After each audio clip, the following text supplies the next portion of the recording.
Hi there, welcome to Linked Up with Janine Capaldi. Linked Up is a new interview series where I will be interviewing people from a range of different industries. So this is your opportunity to learn, to get inspiration and understand a little bit more about how people are using social media to leverage themselves professionally. And today I'm talking to my friend Tom Ridges. Hi Tom. Hey Neen, how are you? Super stoked to be here. Good. Yeah, it's great to have you here as well. So Tom, for people that don't know you, could you tell us a little bit about yourself and what you do? Yeah, sure thing. So hi everyone. My name's Tom Ridges and I'm the founder of a company called Tealight. And simply we take the guesswork of trying new dining experiences and we back this with trusted recommendations from like-minded people. The reason we need to do this is people often get recommendations that are not relevant to them. Differences in taste, dietary requirement, and the event. Dinner for me with my wife is very different to a night out with the boys. And we talk about taste. 5 stars is like different. Is 5 stars for one person is not 5 stars for another. And then when we bring in dietary, people who are avoiding meat, or if you've actually got an allergy or an intolerance, you're left with not knowing who to trust. So what we do, we profile people, obviously with GDPR Day, there's consent and all the good stuff. And we build users personalized networks of like-minded people so they can ask for a specific recommendation. What this means is you get responses that are tailored to your event, your taste, but also your dietary requirements. Wow, brilliant. Okay, and so tell me, where did the idea for Tealight come from? Yeah, so a few years ago, I was in Paris with my wife. Actually, before she was before the wife, but yeah. And I love food, so food's my passion. And we hopped off the metro somewhere we weren't planning to be. I was looking for somewhere for lunch, pulled out the apps and the technology that we all use and know and love. And there was like 100 restaurant recommendations in the square mile I was in. I was like, this is ridiculous. There's got to be someone who has got the same taste as me, who's been here before that I can ask. So that was that was the first part. And then, the dietary piece is super important. In me, I have a love-hate relationship with dairy. I love it, but it doesn't really like me. And then I've got kind of plant-based eaters in the family. I've got people in the family with allergies and I've got friends with allergies. So dietary's kind of always been up there. So combining these two was just, something fairly obvious that there's not really a great solution out there. Yeah, great. So it's really, it sounds like it's really come from personal experience, Absolutely. not only of not feeling informed about where you want to eat, but also, I think like we've talked about this before in terms of how challenging it can be when you've got certain dietary requirements to eat out, and whether the people that are serving you even know what's in some of the food that you're about to eat. Yeah, exactly that. At Tealight, we kind of refer to it as inclusive dining because, a lot of places can deal with you, but you might not get the best experience, and just because you're avoiding something, either lifestyle or you have to avoid it, you don't want to be kind of singled out for that. You want the same great experience as anyone. So yeah, being able to cater for them is one thing, but, actually having a great experience is another. And typically that's only known by, locals or, people who kind of know the area.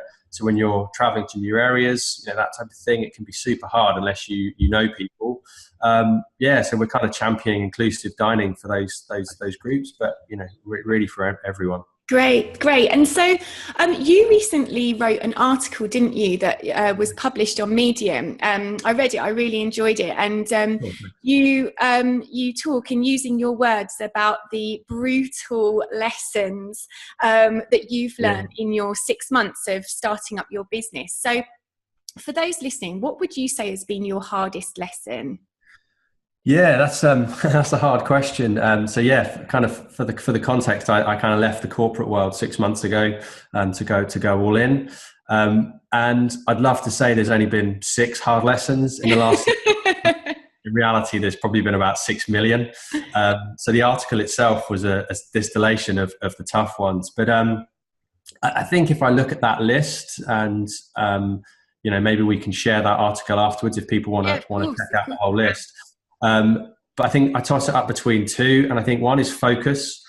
I read a great book, Four Disciplines of Execution, and I see this issue in the corporate world a lot. And people are trying to do too much. And when we started, we were trying to do so much. We had focus on this. If you can distill down what you're trying to do to one or two core priorities for the business, there's always going to be noise. But then make sure that 50-60% of your time is going towards your top one or two priorities. You'll move the business forward. So that was one of them. But also guts.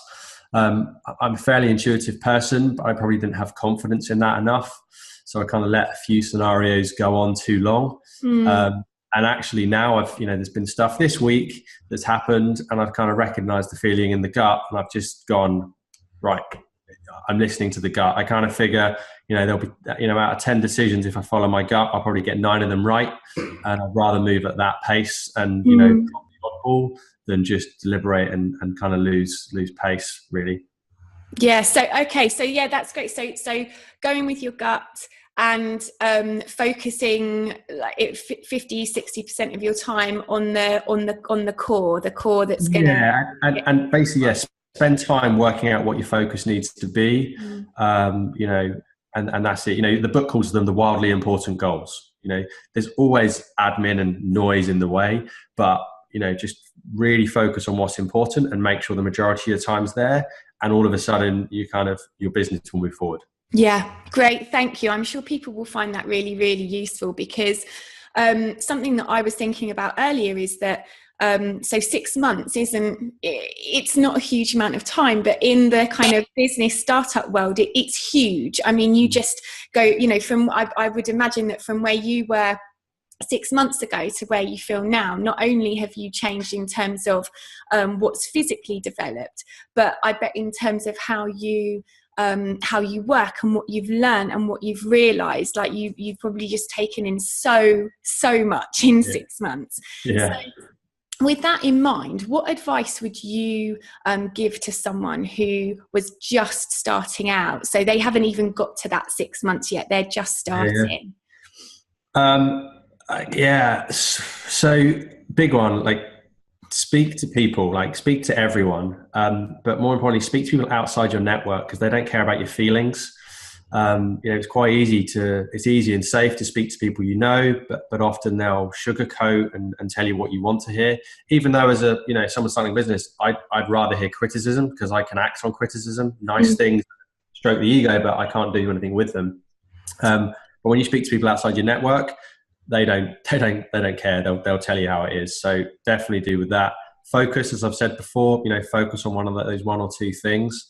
But also kind of slow down. That kind of may contradict what I just said about me using my gut to go faster. But, again, when you start, you kind of think that, you've got to run as fast as you can to get everything done. Whereas actually slowing down and think about what you need to do is super important. And in my own, in our world, when I've been building the technology, I was super eager to get things moving as quickly as possible. Whereas in reality, if I'd slowed down and thought about it a bit more, I probably could have shaved, months off the end. And I think just realizing that, speaking to other people, having some focus and just giving yourself some time to think at the beginning will just pay dividends, when you're months in. Valuable advice. I couldn't agree more. And I think I that would have been useful if I'd have heard that a while ago. Sorry. Yeah, why didn't you tell me then? We'll find a DeLorean and go back. Oh, that's a good idea. Yeah. So, Tom, that I always like to bring the conversation back round to social media. So. How do you leverage social media to market Tealight? What are the things that you do? Yeah, so it's if I'm brutally honest, we've not done enough of that over the last period. I've kind of had focus on product, and actually I could argue that's not the right space. But in the last kind of month, we've sort of ramping up social. My users predominantly hang around on Instagram, so therefore that's where we're hanging around. And we've seen like a 20% jump, which has been good. But actually for me, the main thing is about engagement. Yeah. users rather than just user numbers. And Instagram's a super competitive platform, you know, and it kind of breeds this short-term attention span. You know, people are just scanning and liking, you know, and as we've spoken about before, what's really top of mind for me is, you know, we're not going to be a brand that you use every day, you know, by just by the very nature of how often people eat out. So we need to be creating value for our users outside that period into their social channel they use today, so we stay top of mind. And really, that's kind of, you know, what we're experimenting with at the moment is how do we stay present on those channels? So, you know, we're going after foodies predominantly. So, you know, everyone's posting pictures of food. So yes, if you go to our social channels, there'll be lots of pictures of food, but we want to make sure we're starting to create content that fits in with the platform, but also helps us stand out. And that's a super hard challenge, and that's where we're focusing our time. But for me, it really kind of comes back. I think a lot of people think social's about them, you know, and their image and, you know, a bit of ego stroking. But we're kind of just really trying to think about our customers and, you know, how can we make social more, you know, interesting for them? So is that giving them new information that they might otherwise not have bothered to go and read or distill in that kind of social bites format? So it's kind of super important. Again, we're kind of going to be scaling back on the other networks a little bit for now, just through resource. But for me, just how can we use that kind of to differentiate ourselves and provide value to our users, so therefore we stay top of mind. But yeah, this is kind of occupying pretty much 100% of my brain at the moment. So it's not very big, so there's not much to occupy, but, you know, it's kind of where is the problem I'm really thinking through at the moment. Yeah. Okay. I think there'll be, you know, there'll be lots of people, I'm sure, that will want to talk to you. And, you know, hey, I'm here. Cool. Thank you. So my last question really is, so if people want to find out more about Tealight and how they can get involved and understand the work that you're doing, how best to find that out and connect with you? Yeah, cool. So we've got the kind of usual thing. So we've got a website. You can sign up for more information. We're kind of launching soft in the next few days, hopefully. But yeah, so go and check out the website. Come and follow us on Instagram.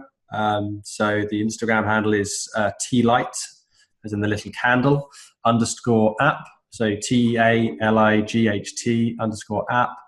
Website is www.tealight.co. So not co.uk, not com.co, tealight.co. So come and check us out there. But also, if people, you know, following this just want to have a chat with me, more than happy for people to kind of reach out on LinkedIn, you know, or, you know, if people want to chat over WhatsApp or phones or whatever, you know, I'm happy to be approached. It's kind of just good to talk to people. Great. Okay. Well, that sums it up. So you know where you can find Tealight on Instagram. You know where you can find the website, and you know where you can find Tom on LinkedIn. And what we'll do is we'll put your link to your recent publication under the video as well, so you can have a read and check it out. Thanks so much, Tom. It's been really great talking to you. Yeah, great talking to you. Cheers. Bye.